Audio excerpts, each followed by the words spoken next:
kwa maumivu tuwapo duniani, twaumia vya kutosha, waona maumivu kazini, hata na masomo, lakini yote twaamini waona.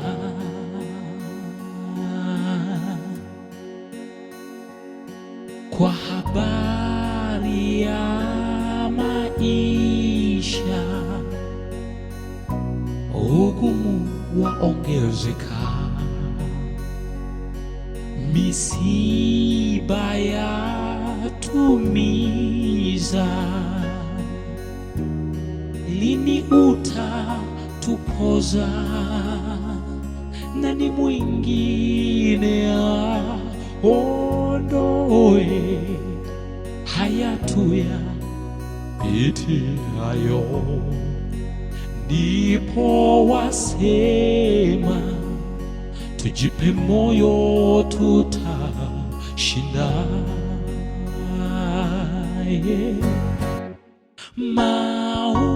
Maumivu yangepimwa na uzito wa msiba,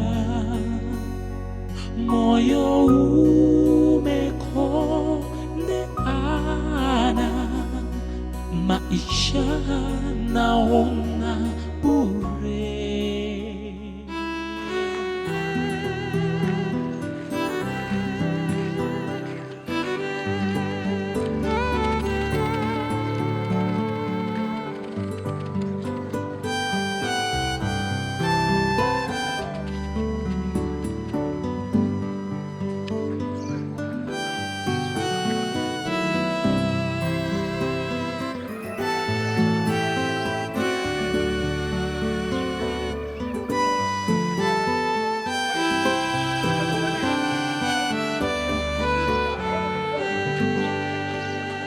Maisha yetu kama maua, huchanua kisha kunyauka, hutudanganya kumbe ni mafupi.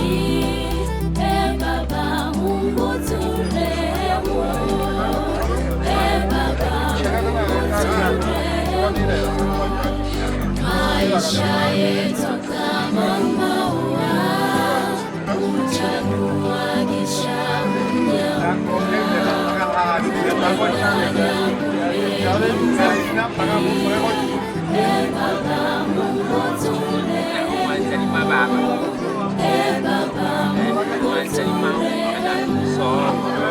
siku moja mimi nitalala, ndugu zangu watahuzunika, mwili wangu wakitokwa machozi, watalia kunitafutia msaada, nami nitakuwa sijiwezi. Watalia kunitafutia msaada, nami nitakuwa sijiwezi. Siku moja mimi nitalala, ndugu zangu watahuzunika, mwili wangu wakitokwa machozi, watalia kunitafutia msaada, nami nitakuwa sijiwezi. Watalia kunitafutia msaada,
kunitafutia msaada, nami nitakuwa sijiwezi. Watalia kunitafutia msaada, nami nitakuwa sijiwezi. Siku moja mimi nitalala, ndugu zangu wataniona, mwili wangu wakitoka machozi. Watalia kunitafutia msaada, nami nitakuwa sijiwezi. Watalia kunitafutia msaada, nami nitakuwa sijiwezi.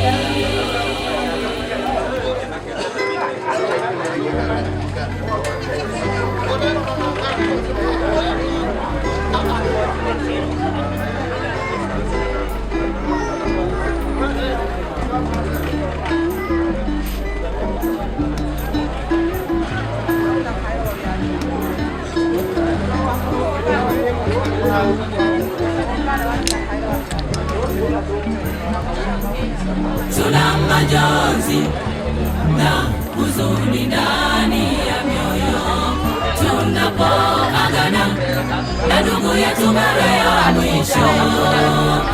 Amelala mwenzetu, amelala mauti, amepumzika shida za dunia. Mtumishi wako Mungu amelala mwenzetu, amelala mauti, amepumzika shida za dunia. Mtumishi wako Mungu amelala mwenzetu, amelala mauti, amepumzika shida za dunia.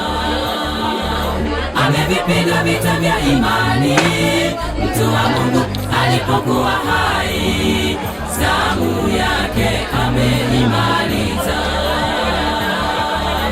Amevipiga vita vya imani mtu wa Mungu alipokuwa hai, zamu yake ameimaliza. Parapanda italia, wafu watafufuliwa, mashujaa wa imani tutaonana nao paradiso. japo kifo kinatutenga, Parapanda italia, wafu watafufuliwa, tutaonana nao paradiso. parapanda italia, wafu watafufuliwa, mashujaa wa imani tutaonana nao paradiso. japo kifo kinatutenga, Parapanda italia, wafu watafufuliwa, tutaonana nao paradiso.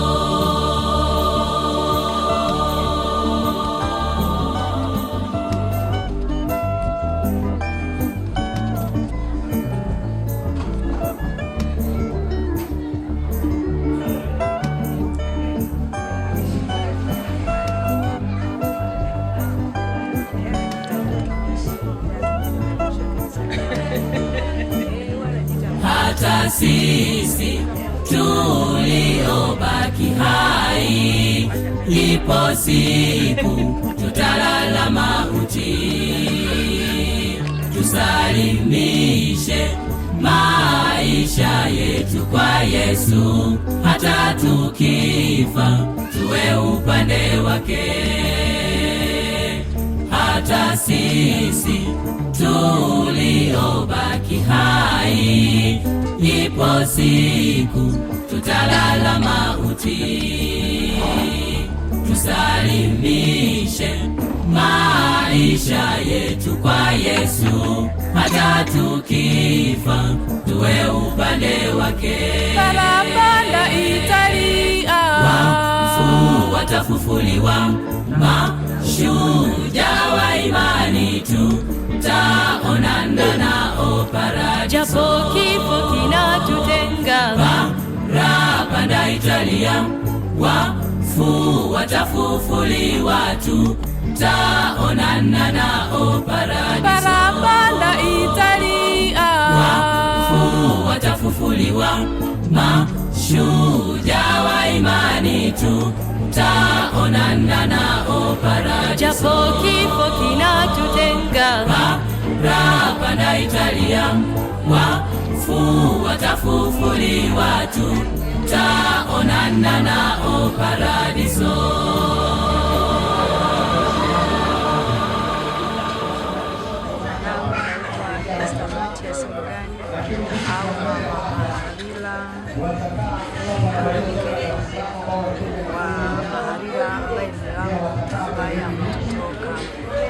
Siku ya leo tukwenda kupumzisha katika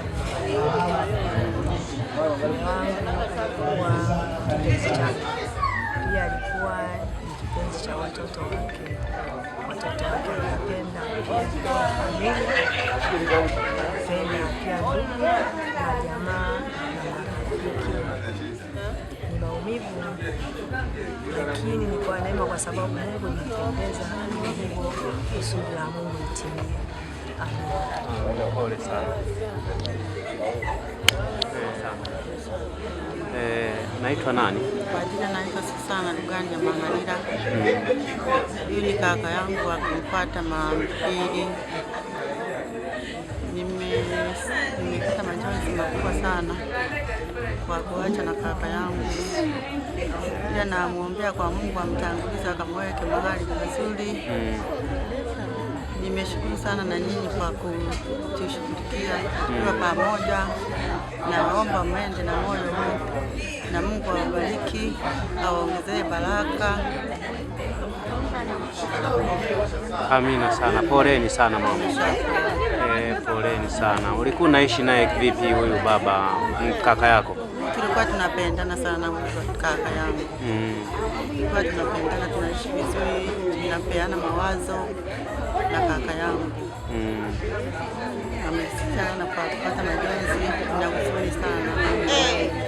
Ila basi hiyo ni mpango ya Mungu. Mpango ya Mungu haina makosa. Poleni sana. Asante. Mama, pole sana. Unaitwa nani? Naitwa Lucia Luganja Mamalila. Naishi Muleba, wilaya ya Karagwe. Mimi kaka yangu tulikuwa tunapendana, tunaheshimiana. Amenilea, nikawa mkubwa, nikaolewa. Kwa hiyo mpaka sasa Mungu namuombea amweke pazuri. Unawapa neno gani mjane aliyeachwa na mume wake na watoto pia? Unawapa neno gani? Tupendane kama tulivyokuwa na kaka yetu. Tukae vizuri, tupendane na watoto wetu, tuheshimiane. Lolote litakalotokea tunakaa tunajadili. Sawa sawa. Poleni sana. Pole sana sana. Unaitwa nani? Agnes Matias. Baba aliyetutoka siku ya leo na ni nani yako? Ndio. Hebu tuambie kuondokewa na shemeji yako kipenzi ambaye sasa ndo alikuwa labda ndo mtu wa karibu sana kwako. Tuambie maumivu gani uliyoyapata? Naumia sana kwa sababu shemeji yangu alinipenda nikampenda, yani tuseme tu alikuwa kiungo cha familia. Ulikuwa ukipata matatizo alikuwa kwanza kuja kuelekeza na msaidizi pia alikuwa akisaidia. Kwa na roho mbaya na mtu, na kiujumla familia yote inampenda sana. Hata mimi pia niliondokewa na mume wangu, lakini shemeji yangu alinitia moyo, ananielekeza jinsi ya maisha utaishi, kufanya hivi, unapokoma tunasaidiana, na ndivyo tuliishi maisha yake. Yani sasa mpaka kunakuwa shemeji yangu nilikuwa naye, tulikuwa tukienda tunatembea naye, tunacheka njiani, tunafanya nini? Yaani kwa kweli najisikia vibaya sana. Nimepoteza mtu wa muhimu kabisa kwangu. Pole sana. Unaambia nini watoto wake walioachwa? Watoto wangu mimi naambia tu wadumishe amani na upendo kama alivyokuwa mzee, wapendane, wapende familia zao, ndugu na majamaa, marafiki. Wapendane tu kama jinsi mzee alivyokuwa, yani alikuwa anapenda mtoto mdogo, mkubwa, yani yeye alikuwa hajali mume nani, wote walikuwa wapendana. Kwa hiyo naombea wanangu na mimi waje kupendana kama vile baba yao alivyokuwa. Pole sana. Pole sana. Kaka pole sana. Unaitwa nani bwana? Yusuf Matias. Marehemu huyu aliyetutoka siku ya leo ni nani yako? Marehemu aliyotoka ni shemeji yako. Lakini kwa upande mwingine namchukulia kama mzazi wangu, maana ndo kanilea mimi toka nikiwa mdogo mpaka nimekuwa. Sawa sawa kabisa. Unaweza ukamwelezea kidogo, kifupi kidogo kuhusu historia ndogo kwa ajili ya maisha yake na jinsi mlivyokuwa mnaishi naye? Maisha tulikuwa tunaishi na marehemu, kweli kwanza jambo ambalo limetusikitisha, kuumia kutoka kwake yeye. Alikuwa ni mtu mwenye ushauri mzuri. Alikuwa ni mtu ambaye hawezi kuangalia kutoka nje na mpaka.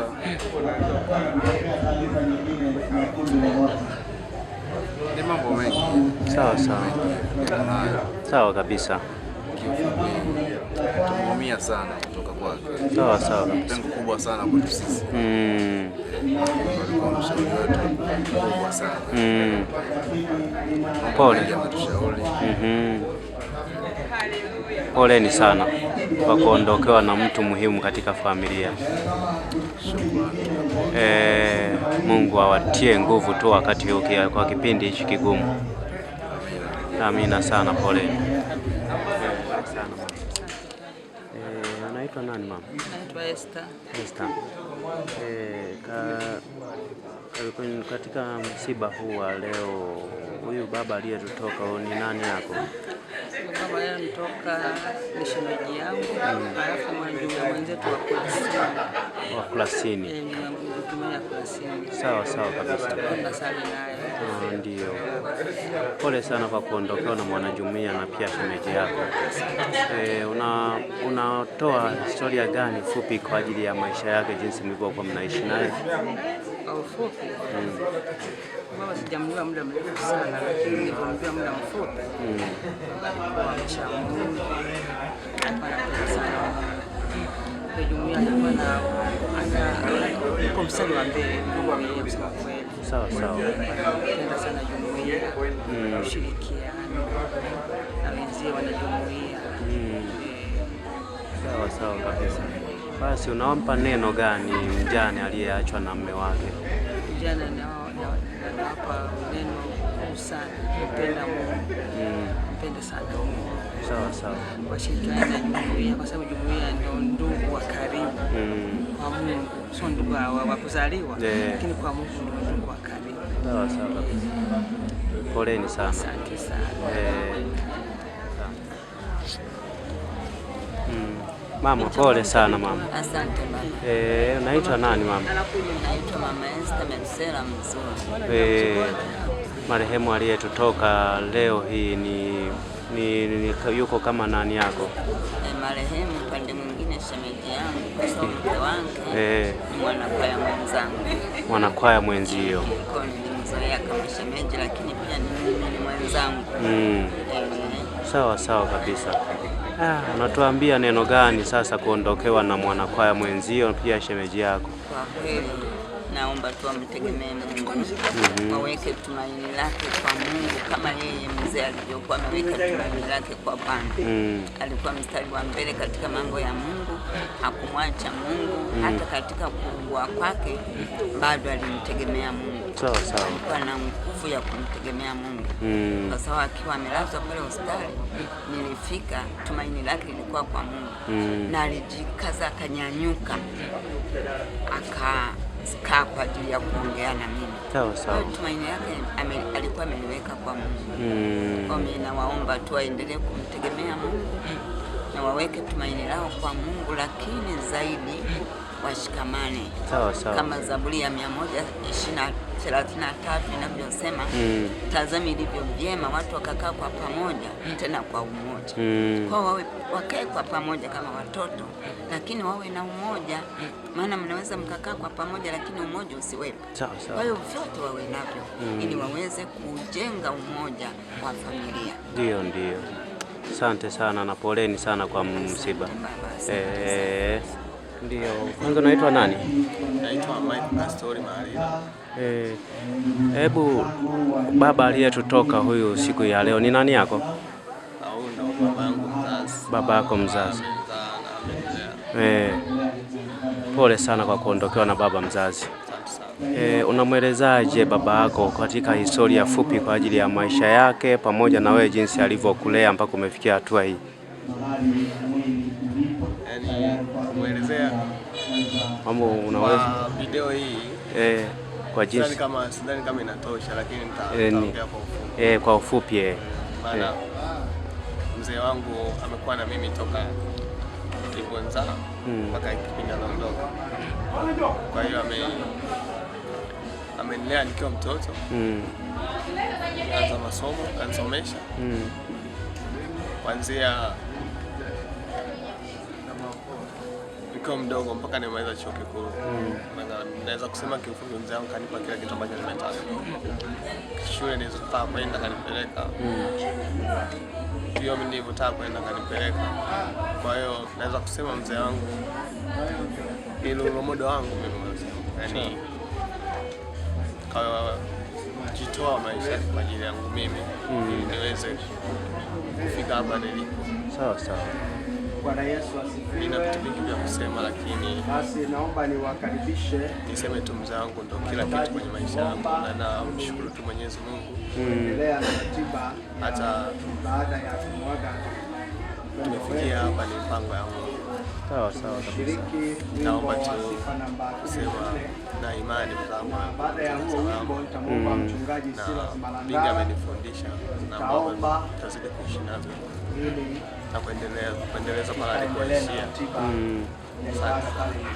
Asante, pole sana. Naja msalabani nilitupo nipike, ni mnyonge nishike, nilimchafu naja nioshe nisijafa,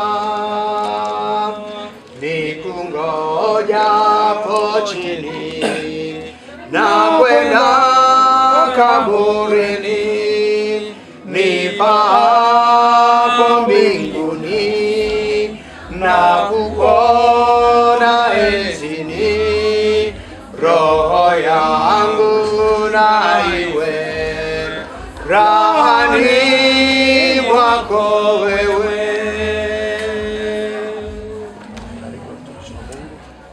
Baba yetu na Mungu wetu, kupitia jina la mwanao Yesu Kristo aliye hai, kwanza Baba ni sifa na utukufu, mfalme wa amani, kwa ajili ya ibada hii Baba. Wakati tunapoenda kuondoa mwili huu kupeleka pale nje kwa ajili ya ibada yako Bwana, ya kukutukuza, kukusifu na kukuinua wewe Baba, nahitaji pamoja nasi na Roho Mtakatifu Baba, kadiri ya maneno yako ulisema 2 watatu wakiwepo katikati na mimi nitakuwa katikati yao.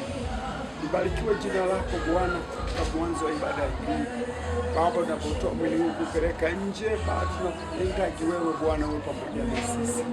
Libarikiwe jina lako Baba, endelee kutia faraja katika yote atakayokuwa pale nje, kupitia jina la Yesu Kristo Mwokozi wetu. Amina. Basi tunaweza kubeba sasa, na meza hii ndio tutakayotumia pale, kwa hiyo ibebwe pia na meza, maana ndio itakayotumika pale nje.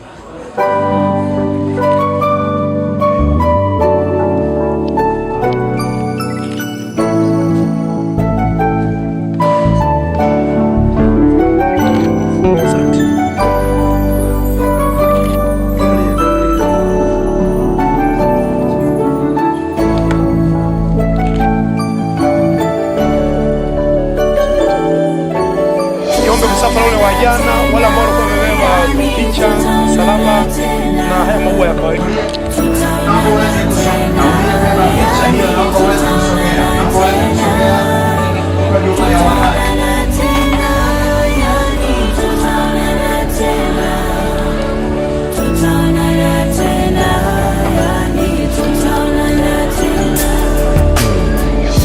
Safari umeimaliza salama, Bwana ametwaa. Oh, oh, bai rafiki,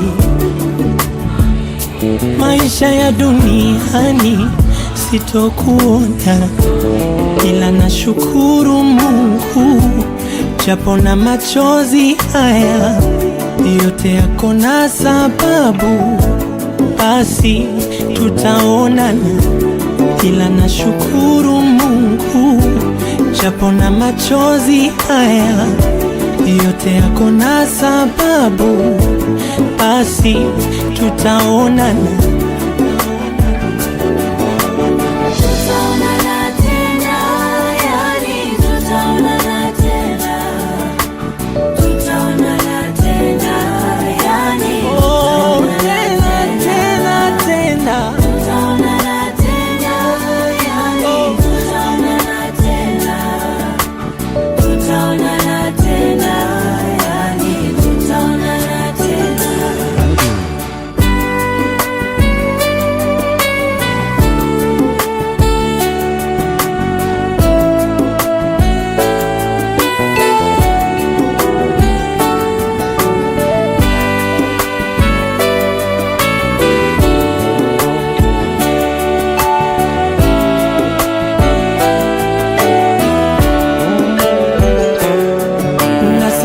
Kumkosea Mungu, kusema kutenda sawa, aliyetoa ndo ametwaa, ninashukuru.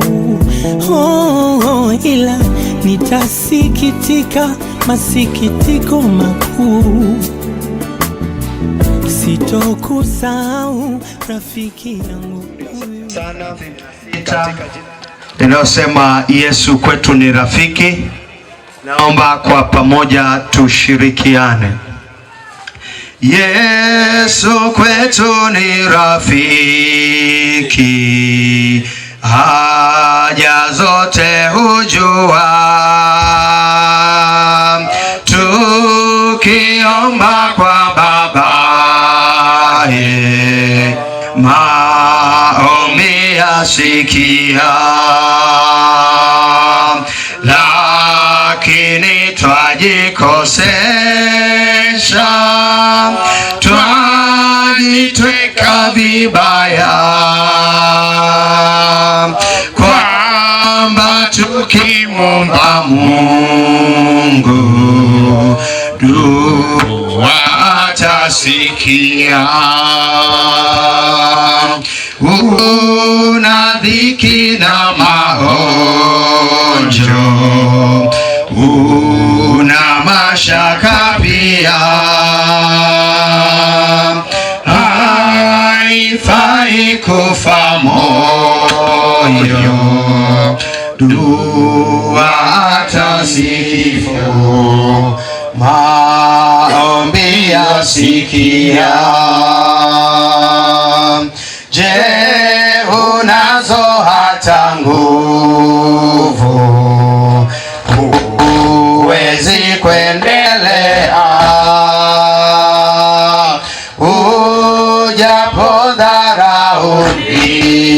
ujapodharauliwa, ujaporushwa pia, watu wangekudharau, wapendao dunia, kwambata mikononi, dua atasikia. Na Baba yetu, Baba uliye mwema siku zote katika maisha yetu, kwa sababu ni wewe uliyetuleta hapa duniani na tunaishi kwa neema yako. Wewe unajua ratiba ya maisha ya kila mmoja wetu. Ulijua ratiba ya Kastori Ndaki, na hivyo Mungu wetu, ndio maana siku ya leo umetuleta kwa mapenzi yako. Hivyo Baba, tunakuhitaji kwa sababu ni wakati mgumu katika hali ya kibinadamu. Tunahitaji zaidi sana faraja itokayo kwako. Tunapoianza ibada hii, Bwana, tuianze chini ya mkono wako. Achilia faraja kwa familia, achilia faraja kwa ndugu jamaa na marafiki, achilia faraja kwa kila mmoja wetu waliyeko mahali hapa, kwa sababu tuko mahali hapa kwa kusudi moja. Ninaomba utusaidie Bwana, tuianze ibada hii chini ya uongozi wako, na ratiba zote zitakazoendelea katikati ya ibada hii tunazikabidhi mikononi mwako, kwamba kila jambo litakalotendeka litatendeka kwa utukufu wa jina lako, mwanzo hata mwisho wa ibada hii, kupitia jina la Mungu Baba, Mungu Mwana na Mungu Roho Mtakatifu. Amina. Basi naomba tuketi, na wanafamilia wote kwa ujumla kwa ajili ya kuja kukaa kwenye nafasi yenu. Studio, kuna changamoto gani?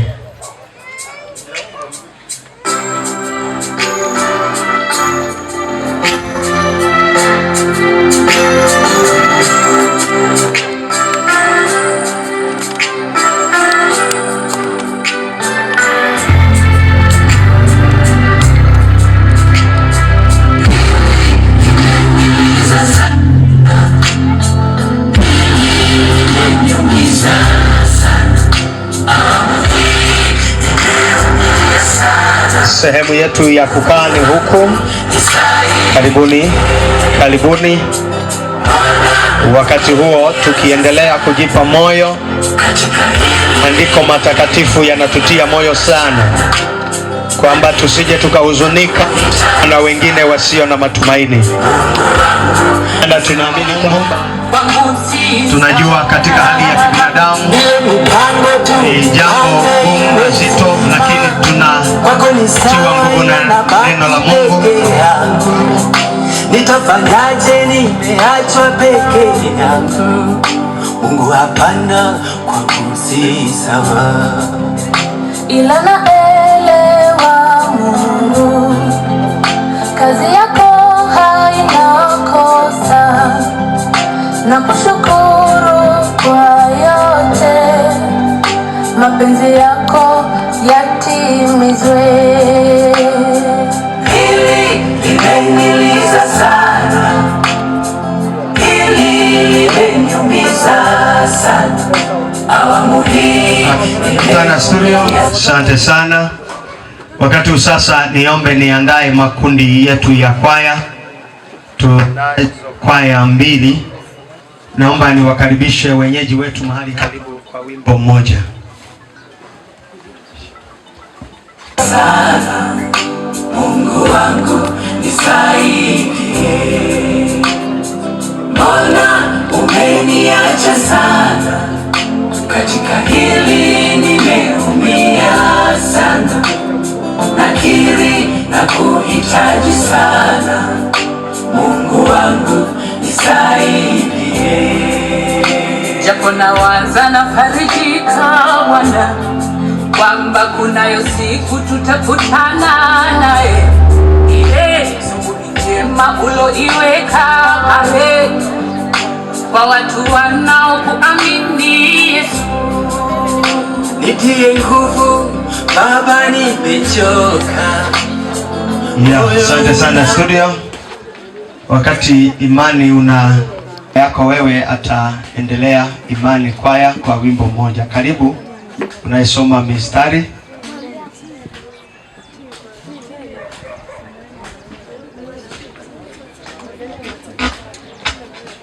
Sasa mitambo kule, naomba umpatie maiki hapo. Amina. Kwa majina naitwa Twafana Marashida. Naenda kusoma Isaya 61 mstari wa kwanza hadi wa pili. Inahusu habari njema ya ukombozi.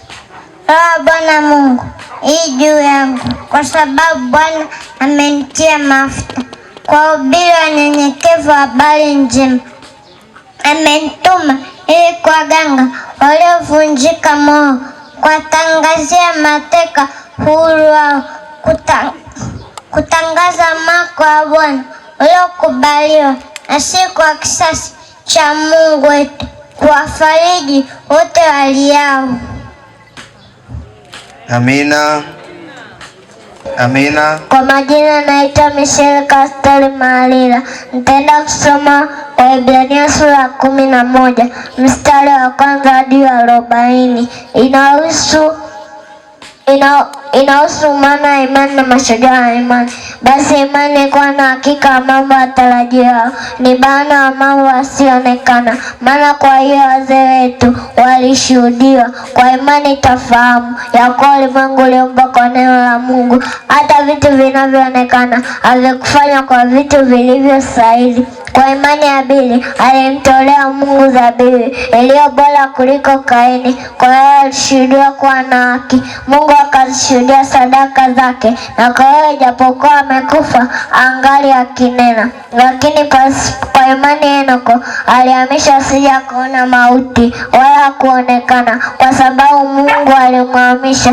Maana kabla ya kuhamishwa alikuwa ameshuhudiwa kwamba amempendeza Mungu. Lakini pasipo imani haiwezekani kumpendeza, kwa maana mtu amwendaye Mungu lazima amini kwamba yeye yuko, na kwamba hapa sababu wanaomtafutao. Kwa imani Nuhu akiisha kuonywa na Mungu katika habari ya mambo yasiyoonekana bado, kwa jinsi alivyomcha Mungu, aliunda safina apate kuokoa nyumba yake, na hivyo akahukumu makosa ya ulimwengu, akawa mlisho haki ipatikanayo kwa imani.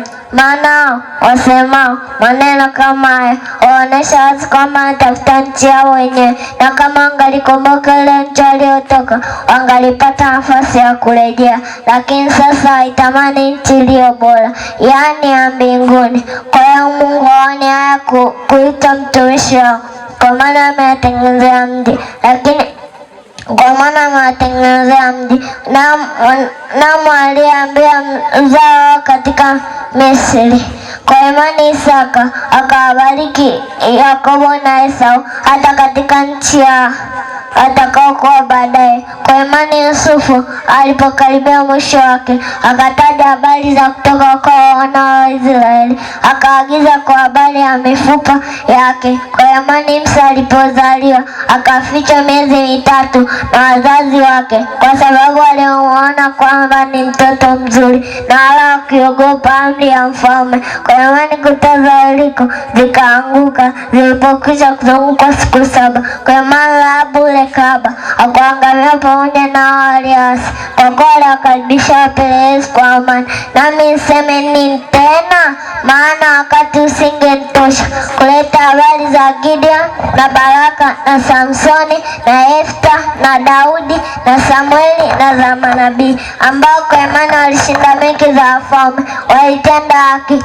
walipata ahadi, walifunga vinywa vya simba, waliogoga na makali ya upanga, walitia nguvu baada ya kuwa dhaifu, walikuwa hodari katika vita, walikimbiza majeshi ya wageni. Wanawake walipokea fao waliofufuliwa, lakini wengine waliumiza vibaya hata kuuawa, wasikubali ukombozi ili wapate ufufuo ulio bora. Wengine waliumiza kwa dhihaka na mapigo, na kwa mafungo wakakufia gerezani, walipigwa kwa mawe, walikatwa kwa msumeno, walijaribiwa, waliuawa kwa upanga, walizunguka wakivaa ngozi za kondoo na ngozi za mbuzi, walikuwa wakivaa ngozi za kondoo na za mbuzi, walikuwa wahitaji, wakitesa, wakitenda mabaya. Watu ambao ulimwengu haukustahili kuwa nao walikuwa wakizunguka katika nchi na katika milima na katika mapango na katika mashimo ya nchi, na watu wote wakiisha kushuhudiwa kwa sababu ya imani hawakuipokea ahadi, kwa kuwa Mungu alikuwa ametangulia kutuwekea sisi kitu kilicho bora, ili wasikomeshe pasipo sisi.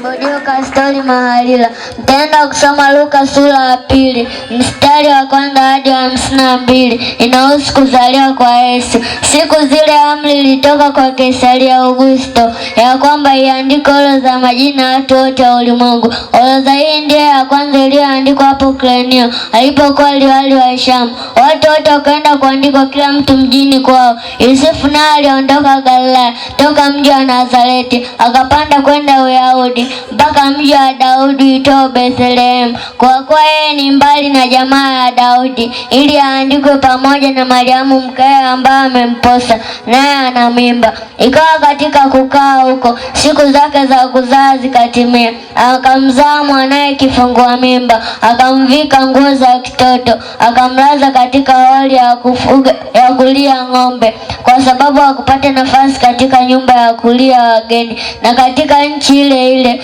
walikuwa wachungaji wakikaa makondeni na kulinda kundi lao kwa zamu usiku. Malaika wa Bwana akatokea ghafla, utukufu wa Bwana ukaangalia pande zote, wakaingiwa na hofu kuu. Malaika akawaambia, msiogope, kwa kuwa mimi nawaletea habari njema ya furaha kuu itakayokuwa kwa watu wote. Maana leo katika mji wa Daudi amezaliwa Mwokozi, ndiye Kristo. Na hii ndiyo ishara kwenu, mtamkuta mtoto mchanga amevikwa nguo za kitoto, amelala katika hori ya kulia ng'ombe. Mara alipokuwapo pamoja na huyo malaika, wingu wa jeshi la mbinguni wakimsifu Mungu na kusema, atukuzwe Mungu juu mbinguni, na duniani iwe amani kwa watu aliowalizia. Kawa malaika walipoondoka kwenda zao mbinguni, wale wachungaji waliambiana, haya na twendeni mpaka Bethlehemu tukalione hilo lilofanyika alilotujulisha Bwana. Wakaenda kwa haraka, wakamkuta Mariamu na Yusufu na yule mtoto mchanga amelala horini. Nao walipomwona walitoa habari walioambiwa juu ya huyo mtoto, na watu waliosikia walistaajabia kwa maneno walioambiwa na wachungaji. Lakini Mariamu mama yake akaweka hayo yote akiyafikiri moyoni mwake. Wale wachungaji wakarudi huko wanamtukuza Mungu kwa mambo yote wanamtukuza Mungu wenye furaha kuu kwa mambo yote waliyosikia na kuyaona, kama walivyowaambia. Hata zilipotimia siku 8 za kumtahiri, aliitwa jina lake Yesu, kama alivyoitwa na malaika kabla hajachukuliwa mimba. Kisha zilipotimia siku za kutakasika kwao, kama ilivyo torati ya Musa, walikwenda naye hata Yerusalemu wakamweke kwa Bwana, kama ilivyoandikwa katika sheria ya Bwana, kila mtoto mwanaume aliyekufungua mimba ya mamaye na aitwe mtakatifu wa Bwana. Wakatoa na sadaka kama ilivyoandikwa katika sheria ya Bwana, huwa wawili au makinda njia wawili. Na tazama, pale Yerusalemu palikuwa na mtu jina lake Simeoni, naye ni mtu mwenye haki, mcha Mungu, na Roho Mtakatifu alikuwa juu yake. Naye alikuwa ameonywa na Roho Mtakatifu hataona mauti kabla ya kumwona Kristo wa Bwana. Basi akaja hekaluni ameongozwa na Roho. Na wale wazazi walipomleta mtoto Yesu, wakamfanyia kama ilivyo desturi ya sheria. Yeye mwenyewe alimpokea mikononi mwake, akamshukuru Mungu akisema, sasa Bwana amruhusu mtumishi wako kwa amani kama ulivyosema, kwa kuwa macho yangu yameuona wokovu wako ulioweka tayari machoni pa watu wote, nuru ya kuwa mwangaza wa mataifa na kuwa utukufu kwa watu wako Israeli. Na babaye na mamaye walikuwa wakistaajabia yaliyonenewa juu yake. Simeoni akawabariki, akamwambia Mariamu mama yake, tazama, huyo amewekwa kwa kuanguka na kuinuka wengi walio katika Israeli, na kuwa ishara itakayonenewa. Naye mwenyewe upanga utaingia maoni mwako, ili afunuliwe mawazo ya mioyo mingi. Palikuwa na nabii mke jina lake Ana binti Fanueli, naye ni mtu wa kabila la Asheri, na umri wake ulikuwa miaka mingi. Alikuwa amekaa na mume baada ya wanawali wake, naye ni mjana wa miaka 84. Aondoke hekaluni ila huabudu usiku na mchana kwa kufunga na kuomba. Huyo alitokea saa ile ile akamshukuru Mungu. Na wale wazazi walipomleta mtoto Yesu ndani, Huyo alitokea saa ile ile akamshukuru Mungu na watu waliokuwa wakiutarajia ukombozi katika Yerusalemu, akawatolea habari zake. Na wale wazazi walipokwisha kutimiza yote kama ilivyoandikwa katika sheria ya Bwana, wakarejea Galilaya mpaka mjini kwao Nazareti. Basi wazee naye yule mtoto akakua, akaongezeka nguvu, amejaa hekima, na neema ya Mungu ilikuwa juu yake. Basi wazee wake huenda Yerusalemu kila mwaka wakati wa sikukuu ya Pasaka. Na walipopata umri wake miaka 12, walikwenda kama ilivyokuwa desturi ya sikukuu. Na walipokwisha kutimiza siku, wakati wa kurudi kwao, yule mtoto Yesu alibaki nyuma huko Yerusalemu, na wazee wake walikuwa wana habari. Nao wakadhani humo katika msafara wao, wakaenenda mwendo wa kutwa, wakimtafuta katika jamaa zao na wenzao. Na walipomkosa wakarejea Yerusalemu. Siku ya 3 wakamwona ameketi katikati ya walimu, akiwasikiliza na kuwauliza maswali. Na watu waliomsikia walistaajabia fahamu zake na majibu yake. Nao walipomwona walishangaa. Na mamaye akamwambia, mwanangu, mbona umetutendea hivi? Tazama, baba yako na mimi tukiwa tukikutafuta kwa huzuni. Akawaambia, kwani kunitafuta? Hamkujua ya kweli nipasa kuhama katika nyumba ya baba yangu? Nao hawakulielewa neno hilo alilowaambia. Akashuka pamoja nao mpaka Nazareti, na alikuwa akiwatii. Na mamaye akaweka hayo yote moyoni mwake. Na Yesu akaendelea kuzidi katika hekima na kimo, akimpendeza Mungu na wanadamu. Asante sana, asante sana, asante sana. Basi Imani, karibu. Ndugu yangu, ili ukumbukwe na Mungu wako, utafanya nini ndugu yangu, ili ukumbukwe na Mungu wako? Kama vile mama yule Dorikasi alikumbukwa, kama vile mama yule Dorikasi alikumbukwa, utafanya nini ndugu yangu, ili ukumbukwe na Mungu wako?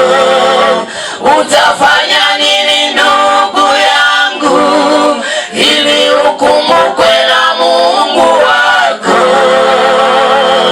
Kama vile mama yule Dorikasi alikumbukwa, kama vile mama yule Dorikasi alikumbukwa.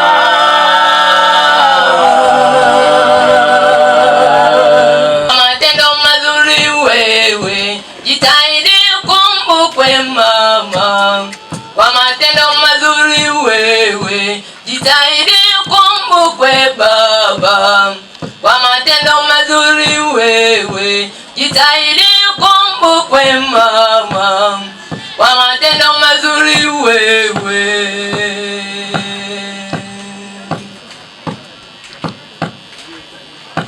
jitahidi ukumbukwe baba. Kwa matendo mazuri wewe, jitahidi ukumbukwe mama. Kwa matendo mazuri wewe, jitahidi ukumbukwe baba. Kwa matendo mazuri Dorikasi alivyowasaidia wajane na masikini, kama vile mama yule Dorikasi alivyowasaidia wajane na masikini. Hata alipokufa mama yule Dorikasi, walimkumbuka kwa matendo aliyoyatenda. Tenda mema ndugu yangu, ili ukumbukwe siku ile ya mwisho, uweze kuingia mbinguni. Hata alipokufa mama yule Dorikasi, walimkumbuka kwa matendo aliyoyatenda. Tenda mema ndugu yangu, ili ukumbukwe siku ile ya mwisho, uweze kuingia mbinguni.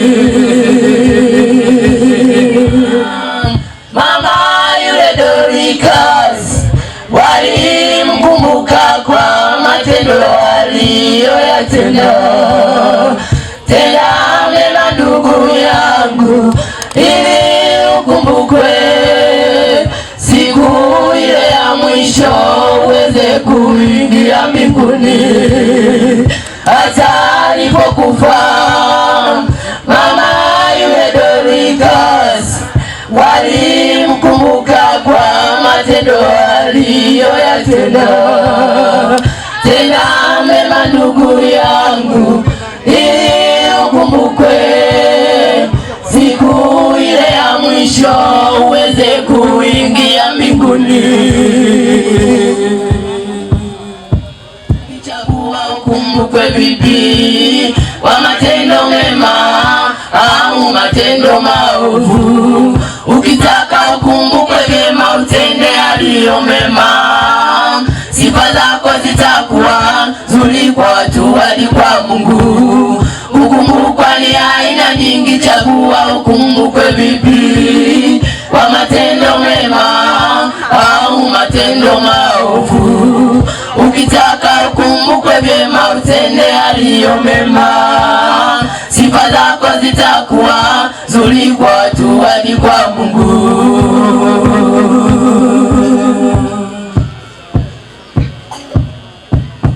Nyingi, chagua ukumbukwe vipi, kwa matendo mema au matendo maovu. Ukitaka ukumbukwe vyema, utende yaliyo mema. Sifa zako zitakuwa nzuri kwa watu hadi kwa Mungu. Ukumbukwa ni aina nyingi, chagua ukumbukwe vipi, kwa matendo mema au matendo maovu. Ukitaka ukumbukwe vyema, utende yaliyo mema. Sifa zako zitakuwa nzuri kwa watu hadi kwa Mungu.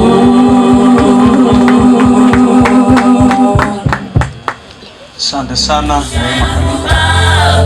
Yako mikononi mwako, wewe wanijua mimi, hekalu lako. Wajua hesabu yangu na miaka yangu,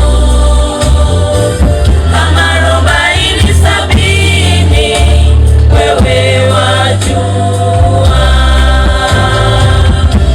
Maisha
Asante sana.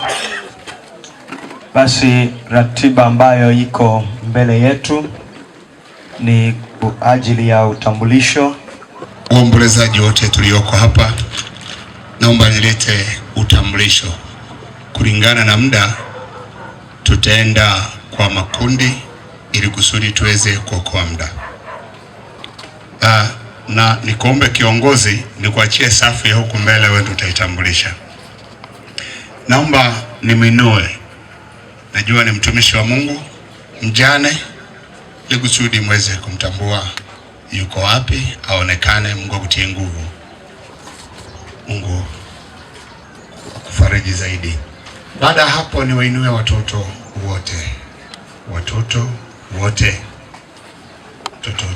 wa marehemu ndio hawa hapo. Basi Mungu azidi kutufariji. Amen.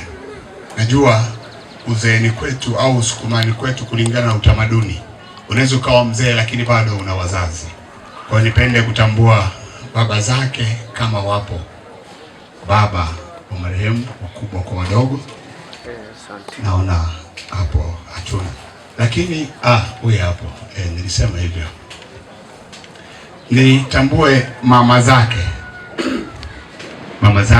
kama mama upo na mume wako, hata kama baba angekuwepo na mke wake pia ungesimama.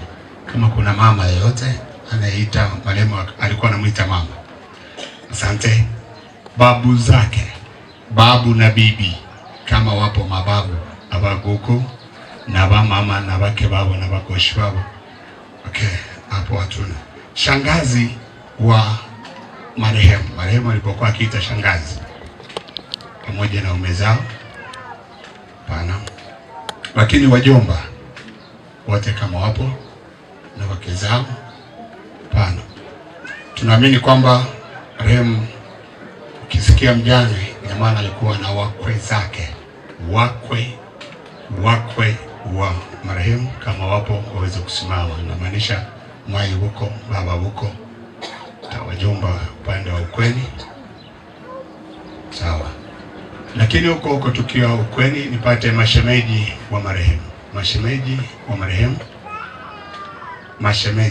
marehemu alipokuwa anakuwa shemeji yenu, naomba tuweze kusimama kama wapo.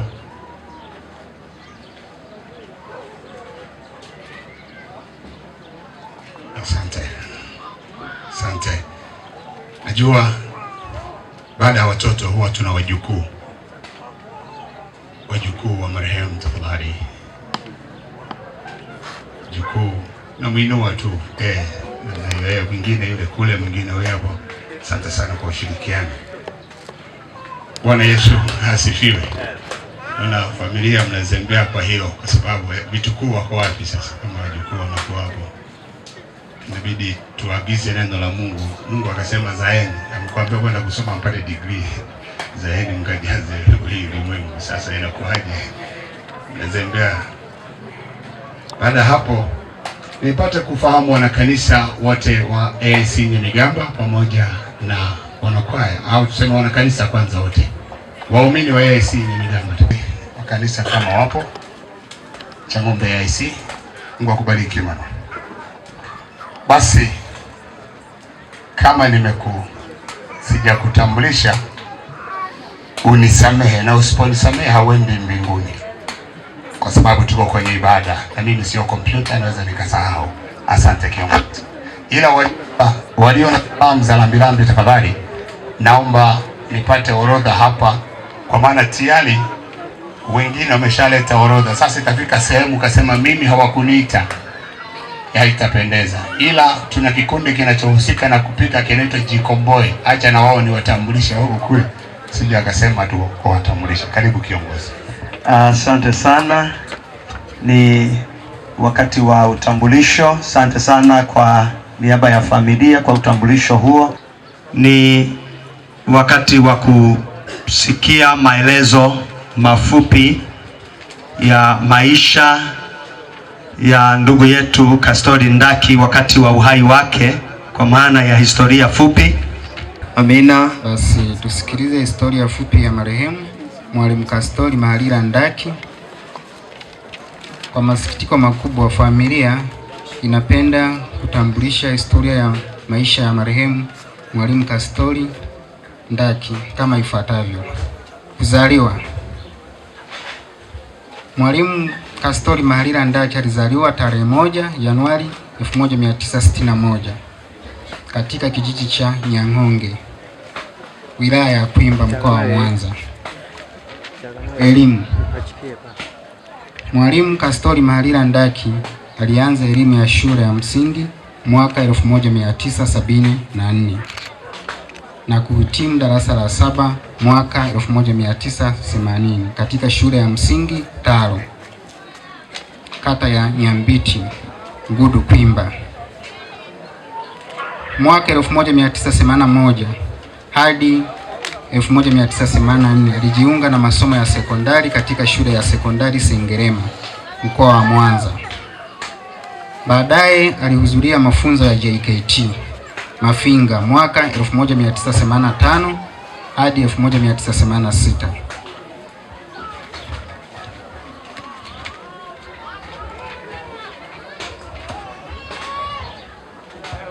Mwaka 1987 hadi 1990 marehemu alijiunga na chuo cha ualimu Mkwawa ambacho alihitimu na kuwa mwalimu. Ajira. Mwalimu Kastori Ndaki alianza kazi rasmi ya ualimu mwaka 1961 katika shule ya msingi Kidema, wilaya ya Maswa. Mwaka 1999 alihamishiwa shule ya msingi Nyamigamba ambako aliendelea kutekeleza majukumu yake kwa bidii na uaminifu.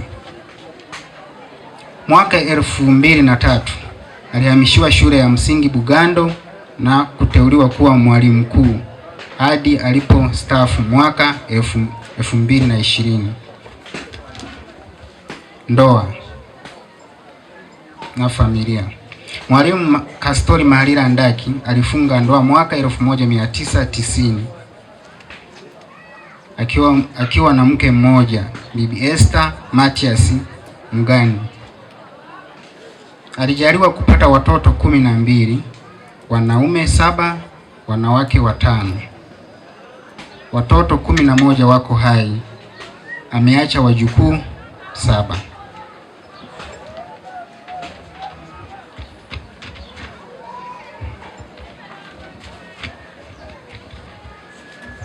Ugonjwa na kifo. Baba yetu mpendwa alianza kuugua mwaka 2022 na alipata matibabu ya awali katika hospitali ya Aga Khan Mwanza ambako aligunduliwa kuwa na ugonjwa wa moyo. Baada ya kupata nafuu, aliendelea na matibabu ya kawaida. Tarehe 17 mwezi wa 12 2025 alizidiwa ghafla na kulazwa hospitali ya Muhimbili hadi tarehe 10 mwezi wa 1 2026 alipofariki dunia. Amani ya dini. Tangu kuzaliwa kwake marehemu Mwalimu Kastori Mahalila Ndaki alikuwa muumini wa kanisa la Katoliki Roman. Baadaye alibadilisha dhehebu na kubatizwa mwaka 2023 na mchungaji Joseph Mayala Mitinje katika kanisa la AIST Chang'ombe. Familia iliyoachwa. Marehemu Mwalimu Kastori Mahalila Ndaki ameacha mke mmoja, watoto 11, wanaume 6, wanawake 5, wajukuu 7.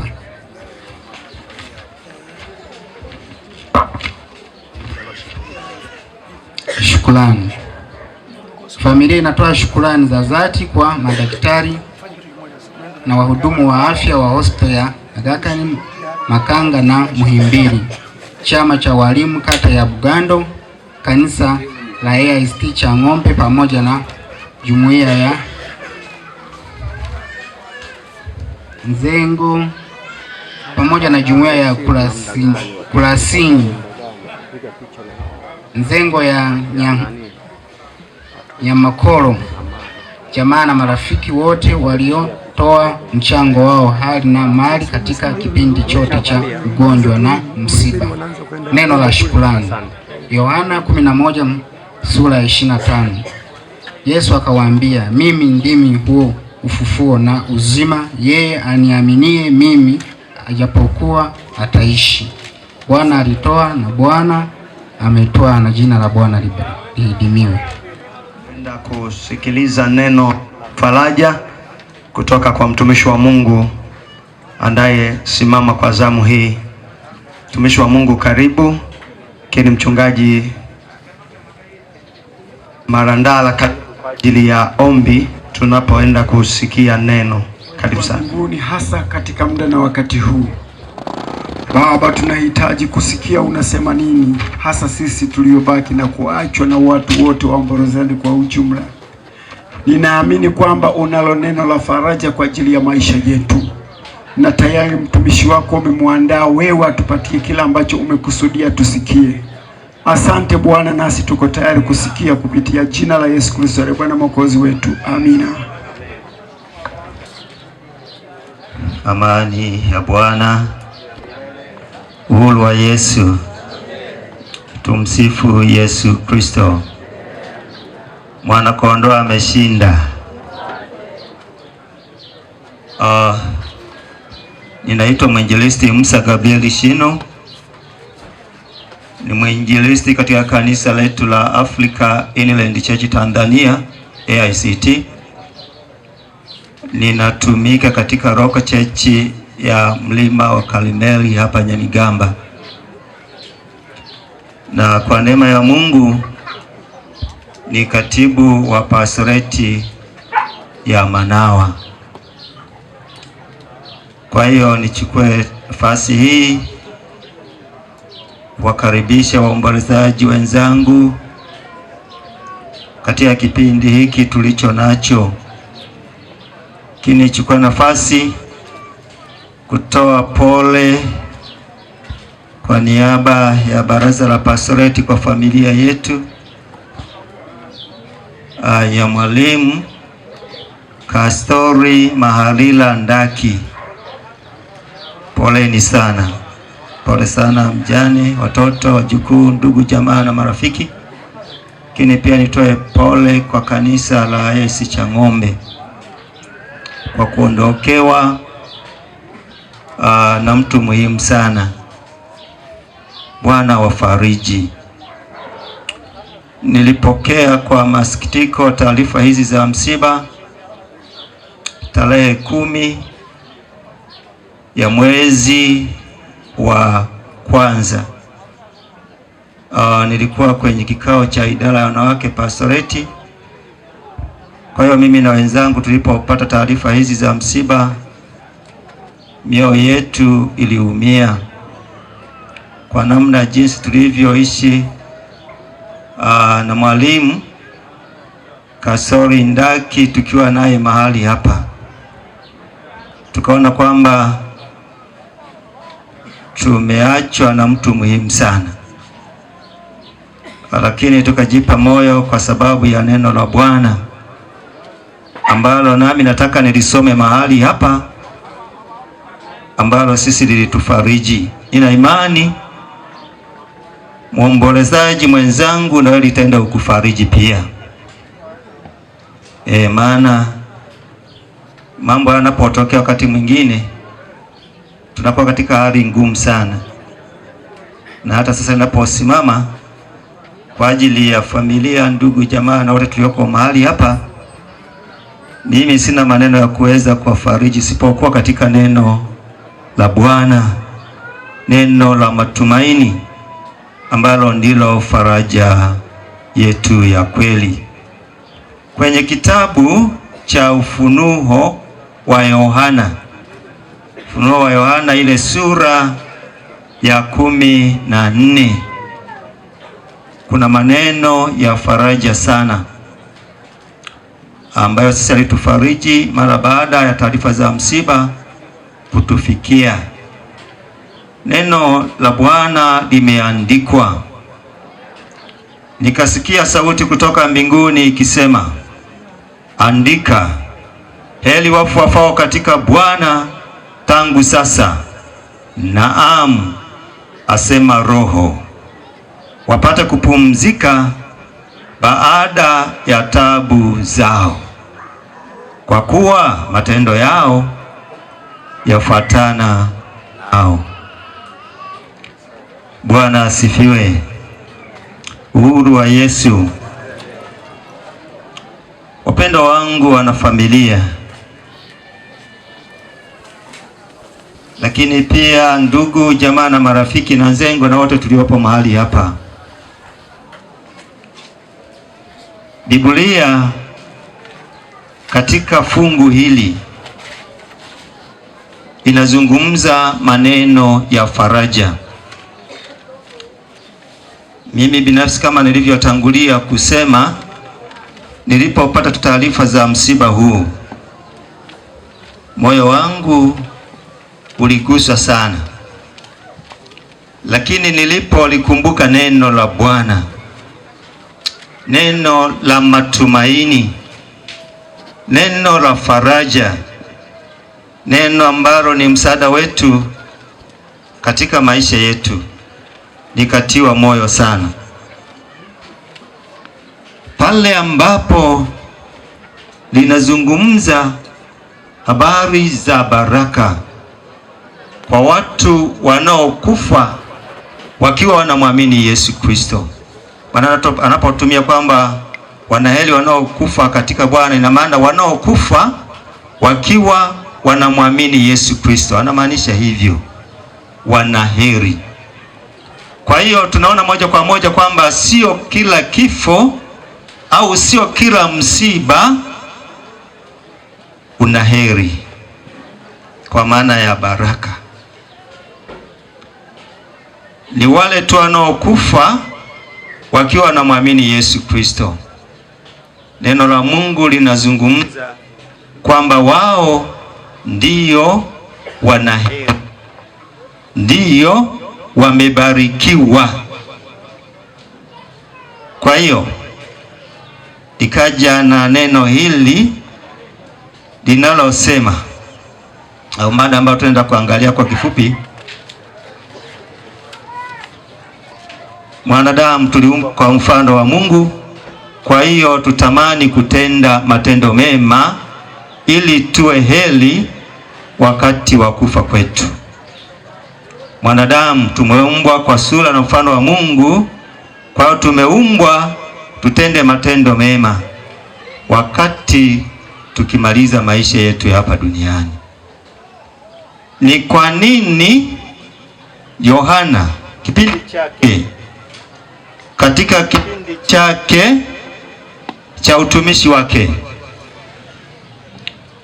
anafunuliwa maneno haya kipindi cha mwisho kabisa, baada ya kukamatwa na viongozi wa kipindi hicho, kwamba asiweze kuieneza Injili, asilete habari za matumaini kwa watu ili watu waendelee kumwona Mungu, watu wasipate habari za nuru. Tunaona anakamatwa na anafungwa na anapelekwa mbali kabisa ili apate kufa kule, kwa maana ya kwamba Injili isije ikaendelee kuhubiriwa. Anafungwa, anapelekwa mbali pasipo na watu,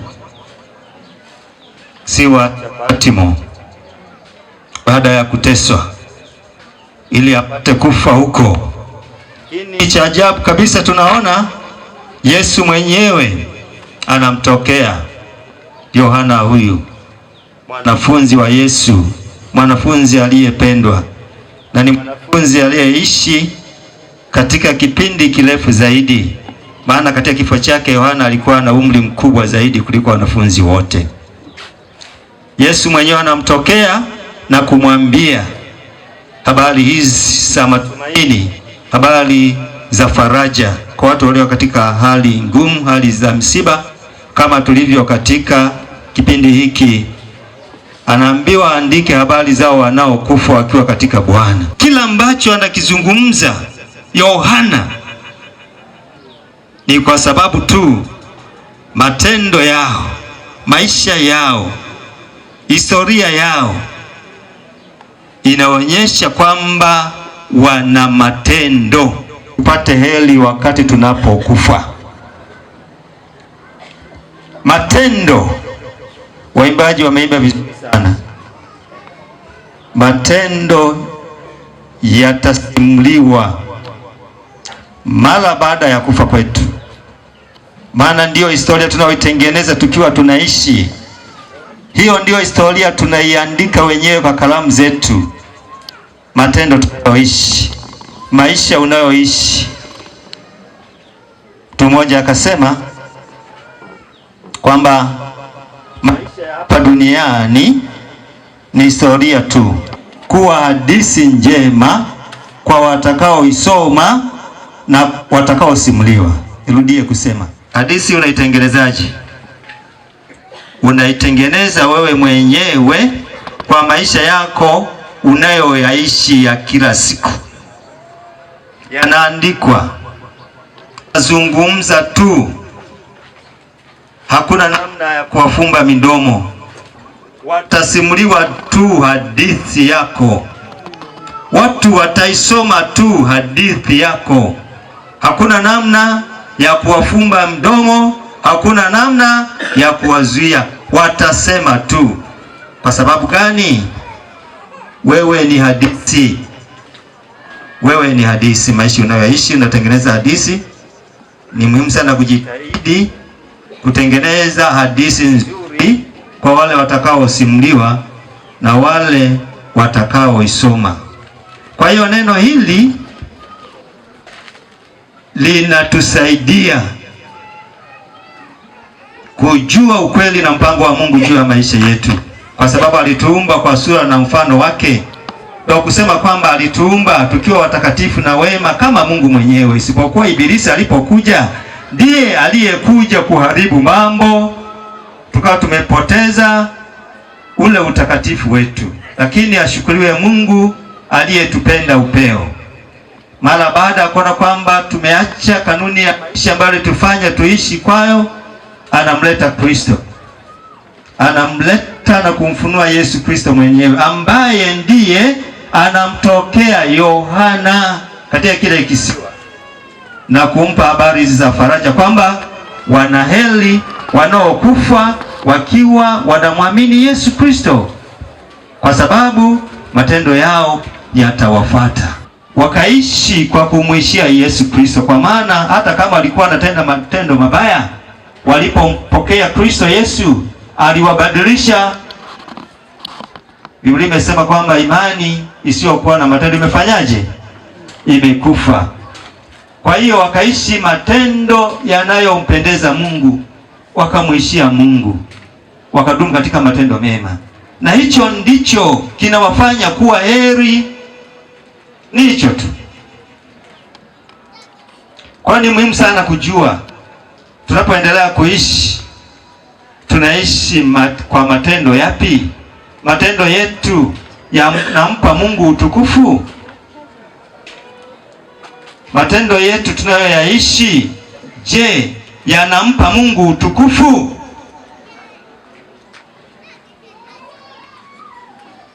Wakati wote mtu ambaye hajampokea Yesu Kristo,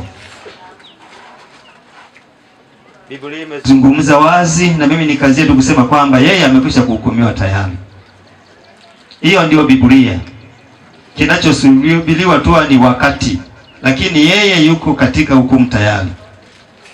Na ndiyo maana nakumbuka siku moja nikihubiri, mtu mmoja akasimama akasema, mnatutishia kwamba kuna jehanamu.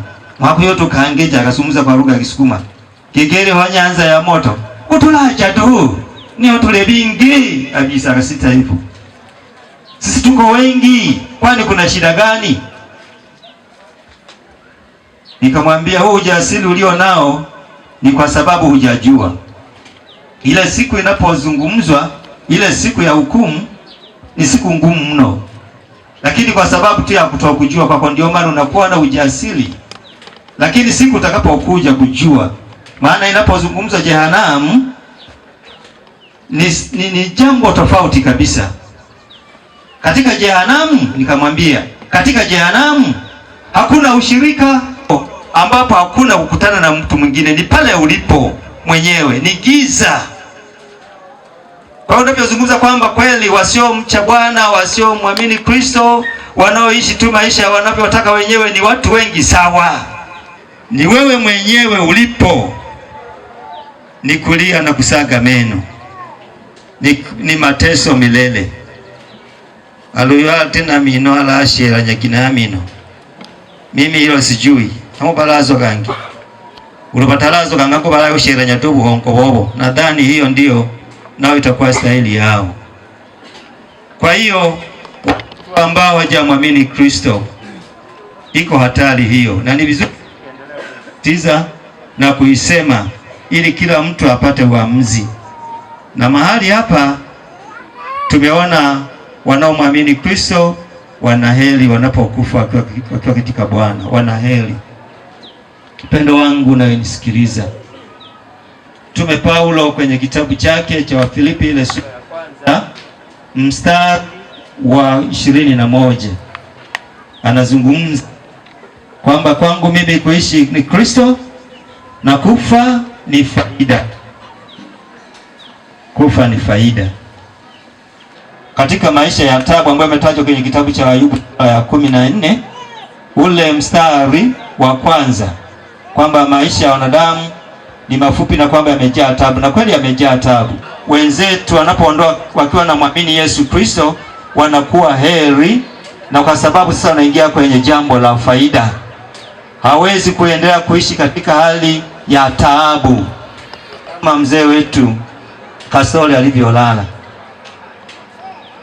Mzee mnyenyekevu, mimi nilivyomfahamu miaka 15 iliyopita, wa kwanza 2011 nikiwa mwinjilisti, alinipokea Mika, walinikaribisha wakanipokea. Alikuwa ni mtu wa unyenyekevu sana wakati wote, maana nilikuwa natokea mbali kidogo kuja kwenye kituo. Hawakukubali kwamba niondoke bila kupata chakula.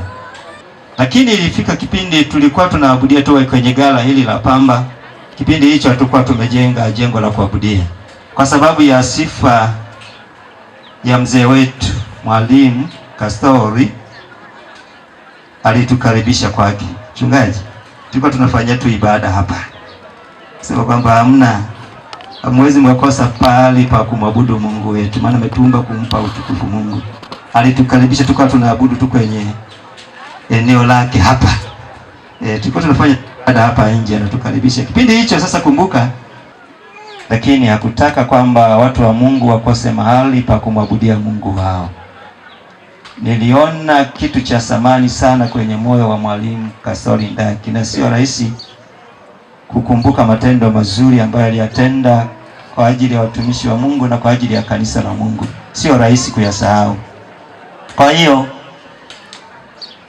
tunapoendelea kuishi maisha ya hapa duniani, wapendwa wangu, niwakumbushe tena, Mungu ametuumba kwa sura na mfano wake. Kwa hiyo ametuishi tutende matendo mema ili tunapokufa tuwe heri. Mchungaji Kanagana ndio yuko Kibeti, tukaribisha kwenye sherehe yake ya birthday. Ilikuwa ni tarehe 1. Mtumishi wa Mungu, tuombe kwa ajili ya mzee huyu aishi miaka mingi zaidi ili aendelee kutukaribisha tuje tule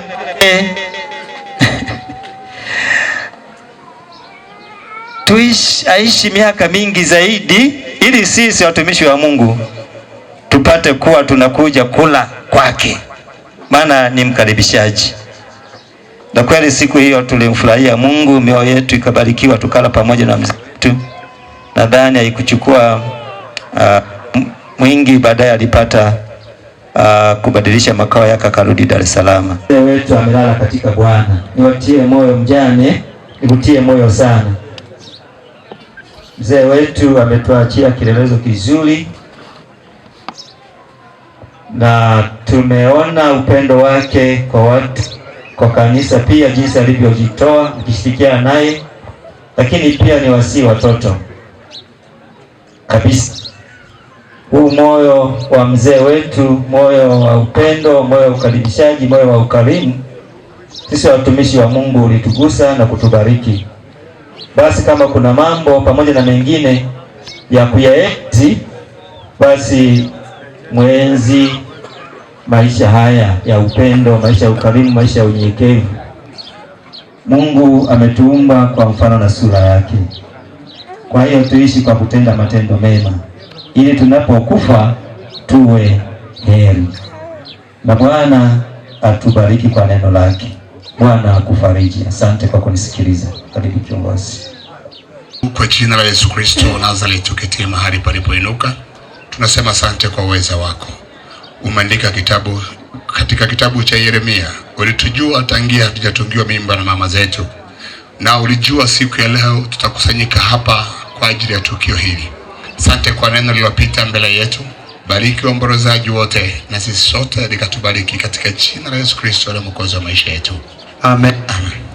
Salamu za rambirambi. Kabla hatujaelekea kwenye toa heshima za mwisho, ni mkaribishe aliye na utaratibu huu wa salamu za rambirambi. Lakini baada ya utaratibu wa salamu za rambirambi uliandaliwa na familia kwa itifaki ya kusafiri kutoka hapa kwenda kwenye eneo la Malalo, utakuja kutupa maelekezo nani anapanda wapi, nani anaendaje, ili baada tu ya kuaga kila mmoja au anajua anaendaje.